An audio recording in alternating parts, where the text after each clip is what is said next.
Well, now to a story a lot of us were hoping would go away, but sadly it won't, at least of its own doing. It is famine in Africa. One of those recurring global problems has sadly become less fashionable, for the want of a better term. And this week, across the globe, charities are launching emergency drought appeals to hopefully save millions of lives. Here's Danny Isdale.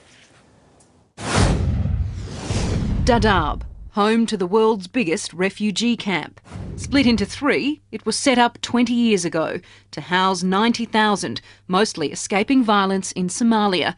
Now more than 360,000, that's the population of Canberra, live here. If you call this living. Actually, in the previous days we were receiving 200 families in a day, but now it is going up to 1,000 in a day. Families such as Hajira Muhammad and her 5 kids. They walked for 10 days to get here.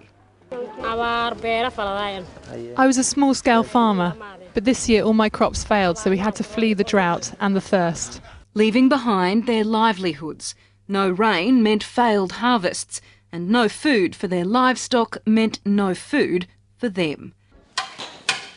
The UN has called for international aid across the Horn of Africa, where parts of Somalia, Ethiopia, Djibouti and Kenya have been declared in crisis. The worst drought in decades has put 10 million lives in danger, and so in their thousands, refugees make their way to Dadaab, where help is at hand but not immediately.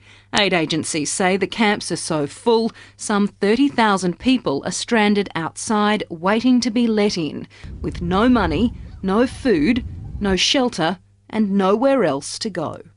What they do is settle outside of the camps in outskirts, in settled areas, where actually they are far from water points.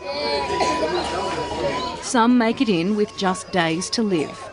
Most of them, when they come here, they are very much dehydrated, malnourished, and some of them we receive them, we resuscitate them, we find them to be in shock, so we try to stabilize them so they take time to become well.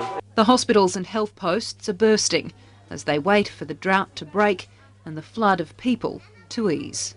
With the current political situation in Somalia, plus the current droughts that are affecting the whole area, we can expect tens of thousands coming in. We can expect the total population to be around 500,000 by the end of the year.